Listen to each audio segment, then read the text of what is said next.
Hello दोस्तों, कैसे हैं आप। ग्लोबल आर्ट एकेडमी में आपका स्वागत है। आज हम पहाड़ी चित्रकला शैली के विषय में पढ़ेंगे। इससे पहले हमने पहाड़ी चित्रकला के अंतर्गत कांगड़ा शैली, गुलेर शैली और बसोली शैली के विषय में पढ़ा था। आज हम कुल्लू शैली के विषय में पढ़ेंगे। इस शैली को प्रकाश में लाने का श्रेय जेसी फ्रेंच को जाता है। जेसी फ्रेंच ने अपनी पुस्तक हिमालयन आर्ट में कुल्लू चित्र शैली का उल्लेख किया है। ऐसा कहा जाता है कि राजा मान सिंह के राजकाल में बसोहली शैली के जो चित्रकार थे वो कुल्लू आकर बस गए। इस काल में बना चित्र राधा कृष्ण कुंज में कुल्लू कलम का प्रारंभिक विकास दर्शाता है। यानी जो राधा कृष्ण कुंज में ये चित्र कुल्लू शैली का बहुत ही महत्वपूर्ण चित्र है।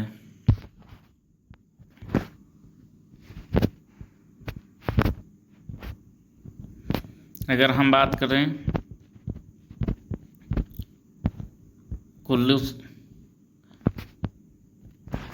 शैली का प्रारंभ जो है 1750 ईस्वी के आसपास हुआ और कुल्लू का प्राचीन नाम कुलाटा या कुल्ट था। यहाँ से प्रश्न बना हुआ है। कुल्लू शैली के जन्मदाता राजा जगत सिंह, जो कि वैष्णव संप्रदाय के अनुयायी थे, उन्हें माना जाता है। इन्होंने ही कुल्लू कला को प्रोत्साहन दिया और जो है रघुनाथ जी के प्रसिद्ध मंदिर का भी निर्माण करवाया। अगर प्रश्न आता है कि कुल्लू शैली में रघुनाथ जी के मंदिर का निर्माण किसने करवाया, तो राजा जगत सिंह ने। रघुनाथ जी का मंदिर जगत सिंह ने बनवाया था। कुल्लू शैली का उन्नायक या प्रेरणा स्रोत प्रीतम सिंह को माना जाता है। कुल्लू में 3 प्रकार के चित्र बने। नंबर 1 दरबारी चित्र, नंबर 2 लोक चित्र और नंबर 3 भित्ति चित्र। कुल्लू शैली के प्रमुख चित्रकार में भगवान और सजनू, ये 2 मुख्य कलाकार हैं जो कि कुल्लू शैली से संबंधित हैं। कुल्लू शैली के मुख्य कलाकार भगवान और सजनू। कुल्लू शैली के प्रमुख चित्र देखते हैं। राधा कृष्ण कुंज में पतंग और कबूतर उड़ाती स्त्रियां, गजलक्ष्मी का चित्रण जो है मंडी शैली में भी हुआ है, इसे भी याद रखना है। त्रिपुरा सुंदरी देवी का चित्रण जो है कुल्लू शैली में हुआ है, जो कि शीश महल की दीवार पर, और जो है इस प्रकार के चित्र मंडी शैली में भी बनाए गए हैं, जो है कलाकार सजनों के द्वारा। भगवान चितेरे ने राजा विक्रम सिंह के लिए भगवत पुराण और मधुमालती विषेक चित्रमालाएं तैयार की। इसे भी याद रखना है कि भगवान नाम का एक जो है कलाकार था, जो राजा विक्रम सिंह के लिए भगवत पुराण और मधुमालती, इन 2 ग्रंथों का जो है चित्रण किया। कुल्लू शैली के प्रमुख चित्रकारों में हमने देखा भगवान और सजनों का नाम आता है, और प्रमुख चित्र में राधा कृष्ण कुंज में पतंग और कबूतर उड़ाती स्त्रियां, गजलक्ष्मी और त्रिपुरा सुंदरी देवी। ये बहुत ही महत्वपूर्ण है। अगर प्रश्न बनता है इससे, तो ये प्रश्न बन सकता है यहाँ के चित्र और चित्रकार के विषय में पूछ सकता है। कुल्लू शैली से संबंधित कुछ महत्वपूर्ण तथ्य हैं जो कि विषय अगर हम बात करें तो राधा कृष्ण, रामायण, महाभारत, शिकार और युद्ध नायिका जो है प्रमुख विषय रहे हैं। कुल्लू के चित्र का जो प्राण यहाँ की लोक कला रही है, यानी ये जो है कुल्लू शैली लोक कला पर आधारित रही है। कम भीड़ भाड़ वाली आकृतियाँ बनाई गई हैं, ये महत्वपूर्ण है, क्योंकि क्या होता है कि आजकल का प्रश्न जो है ज़्यादातर शैलियों की विशेषताओं से संबंधित भी बन जाता है। तो अगर प्रश्न आ जाए कि कम भीड़ भाड़ वाली आकृतियाँ पहाड़ी शैली के किस जो है शैली में बनाए गए हैं, चित्र शैली में, तो कुल्लू शैली में। अब हम देखते हैं आगे चंबा शैली के विषय में। चंबा राज्य की स्थापना 10वीं शताब्दी में हुई, जो कि हिमाचल प्रदेश के अंतर्गत आता है। इसे कला की घाटी भी कहा जाता है। राजा साहिल वर्मन की पुत्री चंपावती के नाम पर इस नगर का नाम चंपापुरी रखा गया था, जो बाद में चंबा नाम से प्रसिद्ध हो गया। ये प्रश्न आ चुका है कि जो है चंबा नाम कैसे पड़ा, तो साहिल वर्मन की पुत्री चंपावती के नाम पर। चंबा कलम का ऐतिहासिक कलावृत्ति या पृष्ठभूमि देख लेते हैं कि राजा पृथ्वीनाथ के समय से लेकर के, जो कि उनका जो है 1641 से 64 के बीच, 19वीं शताब्दी तक चंबा कला का मुख्य केंद्र बना रहा। यानी हम कह सकते हैं कि 17वीं से 19वीं शताब्दी के मध्य पृथ्वी सिंह के समय ही जो है चंबा प्राचीन गौरव को पुनर्जीवन प्रदान किया। इसके पश्चात छतर सिंह चंबा की गद्दी पर बैठे। इनके समय के जो चित्र प्राप्त हैं वो चंबा के प्राचीन चित्रों में गिने जाते हैं।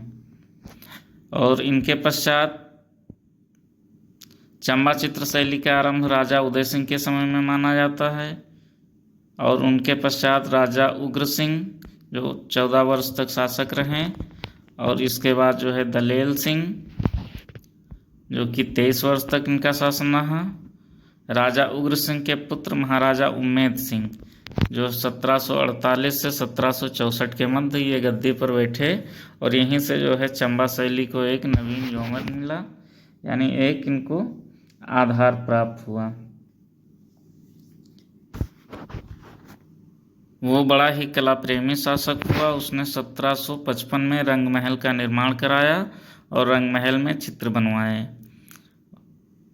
उसने अखंड चंडी महल की जो है चंबा में आधारशिला रखी। अब यहाँ से जो है इम्पोर्टेंट हो जाता है कि चंबा शैली को जो है पुनः किसने विकसित किया, तो उम्मेद सिंह ने। और उम्मेद सिंह ने ही जो है रंग महल में चित्रण कार्य करवाया। और अखंड चंडी महल का भी निर्माण चंबा में इन्हीं के शासनकाल में हुआ। उम्मेद सिंह का उत्तराधिकारी राज सिंह और जो है इनका समयकाल 1764 से 95 ईस्वी। और रंग महल में चित्रकारी का काम भी इन्हीं के समय में पूरा हुआ। राजा राज सिंह अपनी रानी के साथ एक जो चित्र है ये चंबा कलम का है, यानी इसका भी चित्रण चंबा शैली में हुआ है।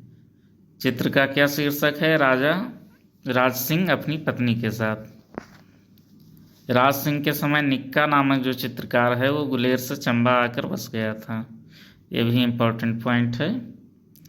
यानी उम्मेद सिंह के बाद अगर बात करें चंबा शैली की चित्रकला को किसने विकसित किया, तो राजा राज सिंह ने। राजा राज सिंह के समय में ही रंग महल और अखंड चंडी महल में जो है चित्रण कार्य हुआ। और राज सिंह के समय में, राजा उम्मेद सिंह के समय में जो है रंग महल और अखंड चंडी महल का चित्रण प्रारंभ हुआ। और रंग महल का चित्रण कार्य जो है पूरा हुआ राज सिंह के समय में। राज सिंह के समय ही जो निक्का चित्रकार है वो गुलेर से चंबा आकर बस गया। चंबा शैली के प्रमुख चित्रकार देख लेते हैं। दुर्गा, मंगलू, हीरालाल, लहरू, निक्का, ईश्वर, वंशीधर और कृष्ण। एक बार फिर से रिवाइज कर लेते हैं। चंबा शैली के चित्रकार दुर्गा, मंगलू, हीरालाल, लहरू, निक्का, ईश्वर, वंशीधर और कृष्ण। प्रमुख चित्र चंबा चित्र शैली में दो प्रकार के चित्र विशेषता बनाए गए हैं, यानी जो दो जगह पर नज़र आते हैं। यानी इनका जो संग्रह है वो भूर सिंह संग्रहालय में देखा जा सकता है। पौराणिक विषयों में अनिरुद्ध और उषा, कृष्ण और रुक्मणी, सुदामा और कृष्ण जैसे विषयों पर चित्रण कार्य हुआ है। ऋतु विषयक चित्र जो है इनका 6 चित्रों का सेट तैयार किया गया एल्बम, जो कि 12 मास से संबंधित हैं। और वाल्मीकि रचित रामायण के जो है 6 कांड का भी श्रृंखला जो है चित्रित हुई। रूप चित्र यानी व्यक्ति चित्र में अगर हम देखें तो चंबा के राजाओं उनमें जैसे राजा पृथ्वी सिंह, राजा छतर सिंह, राजा उमेश सिंह, राजा राज सिंह, राजा जीत सिंह, राजा चड़त सिंह और पड़ोसी राज्यों के शासकों के भी चित्र बनाए गए हैं। जम्मू के राजा रणजीत देव, बसोली के राजा अमृतपाल, कांगड़ा के राजा घमंड चंद, अनिरुद्ध चंद, नूरपुर के राजा वीर सिंह, सुकेत के राजा विक्रम सेन, कश्मीर के राजा गुलाब सिंह, तथा ध्यान सिंह जो कि प्रायः हुक्का पीते हुए चित्रित हैं। कुछ चित्रों में राजा को रानी और राजगद्दी के उत्तराधिकारी सबसे बड़े पुत्र के साथ भी दिखाया गया है। चंबा के कुछ महत्वपूर्ण तथ्य हैं जो परीक्षा की दृष्टि से महत्वपूर्ण हो सकते हैं, हमें याद रखना है। चंबा चित्र शैली का आरंभ राजा उदय सिंह के शासनकाल में हुआ। चंबा रुमालों के लिए प्रसिद्ध है, ये प्रश्न पूछा जा चुका है टीजीटी में। चंबा शैली के भित्ति चित्रों को प्रकाश में लाने का श्रेय एनसी मेहता को जाता है, यानी नानालाल चमनलाल मेहता। चंबा शैली के सर्वाधिक चित्र भूर सिंह संग्रहालय चंबा और राष्ट्रीय संग्रहालय नई दिल्ली में संग्रहित हैं। चंबा शैली की विशेषता की बात करें तो चंबा शैली लोक कला से प्रेरणा पाकर विकसित हुई।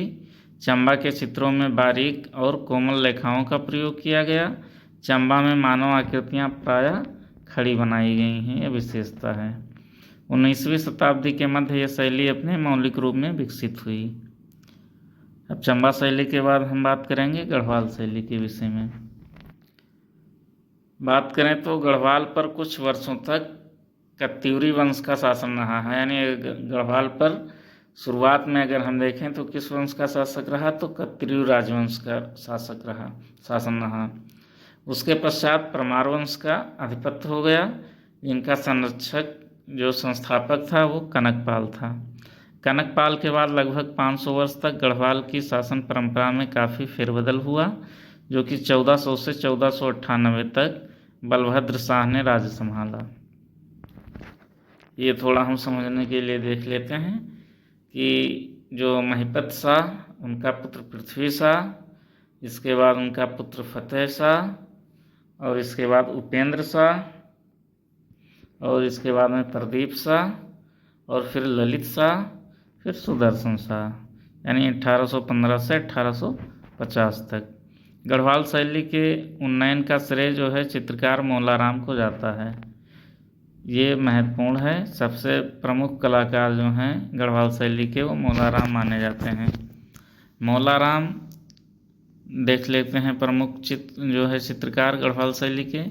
मौलाराम, बालक राम, श्यामदास, हरदास, तुलसीदास और चैतू शाह। एक बार फिर से रिवाइज कर लेते हैं, क्योंकि ये प्रश्न बन सकता है कि गढ़वाल शैली के प्रमुख चित्रकार कौन कौन से हैं। मौलाराम, बालक राम, श्यामदास, हरदास, तुलसीदास, चैतू शाह। प्रमुख चित्र अगर हम देखें गढ़वाल शैली के प्रमुख चित्र गोवर्धनधारी जो कि मौलाराम द्वारा चित्रित है, आँख मिचौनी मौलाराम, मोरप्रिया मौलाराम, राधा कृष्ण मौलाराम, मस्तानी मौलाराम। अन्य चित्र राजा ललित शाह सेवकों के साथ, गांव के पनघट पर अकबर, महादेव व पार्वती, ये भी मौलाराम के द्वारा बनाया गया, और सती का तप जो कि चैतू शाह के द्वारा बनाया गया, महादेव की सभा चैतू शाह, यादव महिला का अपहरण चैतू शाह। एक बार फिर से देख लेते हैं, सती का तप, महादेव की सभा, यादव महिला का अपहरण, ये तीनों चित्र चैतू शाह के द्वारा बनाए गए। महादेव व पार्वती, गोवर्धनधारी, आँख मिचौनी, मोरप्रिया, राधा कृष्ण, मस्तानी, ये सभी चित्र जो है मौलाराम के द्वारा बनाए गए। इसके अतिरिक्त राजा ललित शाह सेवकों के साथ, ये भी जो है गढ़वाल शैली का चित्र है। गांव के पनघट पर अकबर, ये भी गढ़वाल शैली का प्रमुख चित्र है। कुछ महत्वपूर्ण पुस्तकें जो है गढ़वाल से संबंधित, तो गढ़वाल पेंटिंग नामक पुस्तक मुकुंदीलाल बैरिस्टर ने लिखा। गढ़वाल वंश का इतिहास, ये मौलाराम जी ने लिखा। प्रमुख विशेषता देखते हैं तो चित्रों को काली रेखाओं से सीमांकन किया गया है, यानी गढ़वाल शैली में जो चित्र बनाए गए हैं उन चित्रों की जो सीमा रेखा है, बाह्य रेखांकन, वो किससे किया गया है, काली रेखाओं से। चित्रों में काली स्याही का प्रयोग किया गया है। माथे पर चंदन का टीका, ये बहुत महत्वपूर्ण विशेषता है। ये प्रश्न पूछा भी जा चुका है कि माथे पर चंदन की टीका किस शैली की विशेषता है, तो गढ़वाल शैली की विशेषता है। स्वर्ण रंग के हाशिए भी बनाए गए हैं। मोर, चकोर, नीलकंठ, तिब्बती कौआ आदि का अंकन जो है हमें गढ़वाल शैली में देखने को मिलता है। पत्र विहीन वृक्ष का अंकन, ये भी महत्वपूर्ण विशेषता है कि हमें याद रखना है। अगर प्रश्न आ जाए कि पत्र विहीन वृक्ष का अंकन किस शैली की विशेषता है, तो गढ़वाल शैली की विशेषता है। इसके बाद हम देखते हैं नेक्स्ट मंडी शैली के विषय में। मंडी चित्रकला को 3 चरणों में बांटा गया है। प्रथम चरण, इसके अंतर्गत हम देखते हैं तो लोक कला का प्रभाव अधिक रूप से दिखाई दिया है। इस चरण में चित्रों में स्थानीय वाद्य यंत्र तथा वेशभूषा का अधिक प्रयोग हुआ है। राजा सिद्धसेन ने भद्रकाली और सिद्धकाली के मंदिर में भित्ति चित्र बनवाए तथा सिद्ध गणेश की पाषाण मूर्ति भी निर्मित करवाई। सिद्धसेन ने मंडी में कुल 10 मंदिरों का निर्माण करवाया। राजा सिद्धसेन के समय 3 प्रमुख चित्र उपलब्ध हुए हैं, जिसमें नंबर 1 राजा परिचारकों के साथ, नंबर 2 राजा गंगा कुल किनारे, यानी जो गंगा नदी है उसके किनारे, चाहे कुल कहिए या किनारा एक ही है, राजा गंगा कुल पर या राजा गंगा के किनारे। तीसरा चित्र जो है महत्वपूर्ण है, जो राजा संगीतज्ञों के साथ। हमें याद रखना है कि राजा सिद्धसेन के समय 3 प्रमुख चित्र प्राप्त होते हैं, राजा परिचारकों के साथ, राजा गंगा कुल पर और राजा संगीतज्ञों के साथ।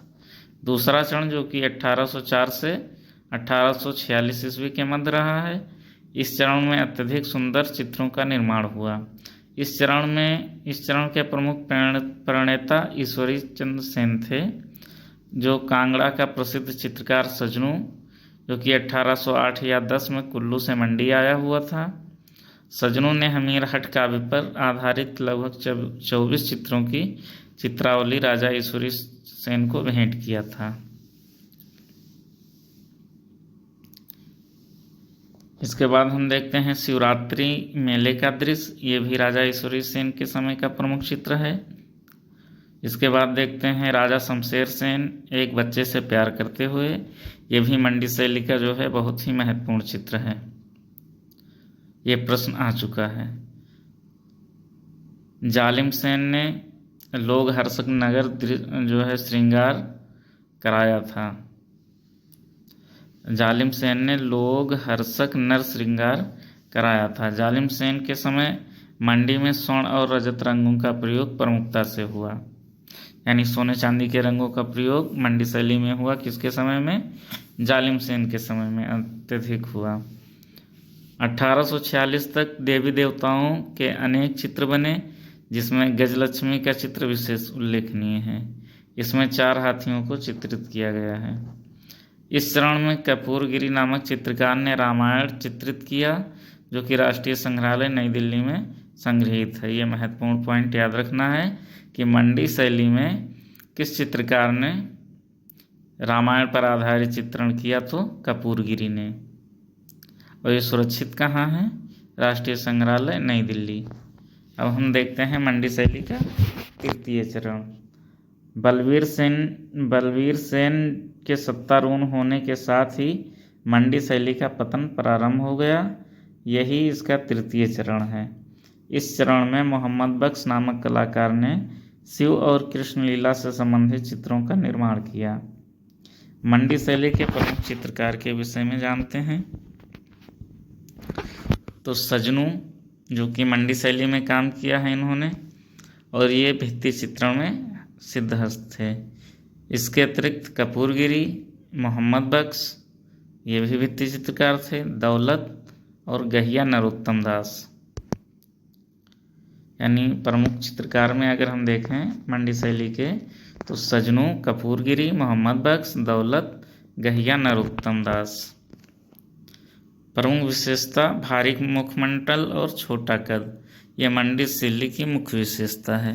अगर प्रश्न आ जाए कि भारी मुखमंडल और छोटा कद किस शैली की विशेषता है, तो मंडी शैली की विशेषता है। महत्वपूर्ण तथ्य देख लेते हैं। सजनू ने दुर्गा के 10 रूपों यानी 10 अवतारों को चित्रित किया है। दमदम महल और वजीर महल मंडी शैली में स्थित है। ये भी याद रखना है कि दमदम महल और वजीर महल कहाँ स्थित है, तो मंडी में स्थित है। मियाँ भागा की हवेली का जो भित्ति चित्र है वो भी मंडी शैली में बनाया गया है। इसके बाद हम नेक्स्ट देखते हैं जम्मू शैली। जम्मू शैली की बात करें तो 18वीं शताब्दी में जम्मू के राजा ध्रुवदेव सिंह ने अपने राज्य का विस्तार किया और यही क्रम उनके उत्तराधिकारी राजा रणजीत देव, इसके बाद राजा जो है ब्रजराज देव, फिर उनके बाद राजा संपूर्ण देव, इनका शासन रहा। जम्मू की स्थापना मध्यकाल में हुई। अब जम्मू चित्र शैली के विषय में देखते हैं तो जम्मू शैली के चित्र प्रमुख रूप से संसार चंद सिखों के साथ, ये महत्वपूर्ण चित्र है जम्मू शैली का, संसार चंद सिखों के साथ। दूसरा चित्र स्त्री भजन सुनते हुए, बाहू के राजा आनंद देव, ये भी महत्वपूर्ण चित्र है जम्मू शैली का। मियाँ मुकुंद देव का व्यक्ति चित्र जो कि नैनसुख द्वारा बनाया गया। राजा उजागर सिंह परिचारिकाओं और बच्चों के साथ। एक बार जम्मू शैली के प्रमुख चित्रों को हम फिर से देख लेते हैं। संसार चंद सिखों के साथ, स्त्री भजन सुनते हुए, बाहू के राजा आनंद देव, मियाँ मुकुंद देव का व्यक्ति चित्र, राजा उजागर सिंह परिचारिकाओं एवं बच्चों के साथ।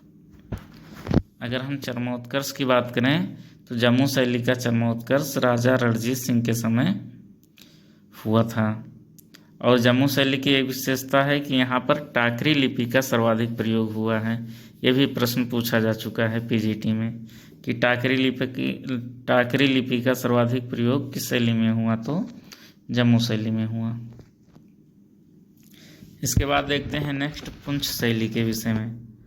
पुंछ के चित्र कहा जाता है कि सन 1760 के पश्चात गुलेर का एक चित्रकार पुंछ में आकर बस गया और उसी ने यहाँ की स्थानीय शैली को प्रभावित किया। पुंछ की चित्रकला के आरंभिक चित्रों में से 4 चित्र सेंट्रल म्यूजियम लाहौर में हैं। इन चित्रों में सन 1755 ईस्वी के गुलेर शैली के चित्रों का प्रभाव है। W.G. आर्चर महोदय द्वारा प्रकाशित चित्र सन 1750 से 1781 के मध्य के हैं। इन चित्रों के विषय में दरबार के दृश्य, संतों, गायक गायिकाओं और नायिका भेद से संबंधित चित्र बनाए गए। इस प्रकार सन 1775 ईस्वी तक पुंछ में निश्चित रूप से एक उन्नत शैली के रूप में जो है चित्रकारिता होती रही, यानी चित्र बनते रहे, और वो जो है अपनी निजी शैली ग्रहण कर लिया। पुंछ के चित्र सार्वजनिक संग्रहालय में न होकर स्थानीय लोगों के पास संग्रहित हैं। पुंछ शैली की विशेषता, यहाँ पर मिश्रित रंगों का प्रयोग हुआ है और लंबी टोपियों का भी चित्रण किया गया है। महिलाओं व सेविकाओं को टोपी पहने दिखाया गया है। ये किस शैली की बात हो रही है? पुंछ शैली की बात हो रही है।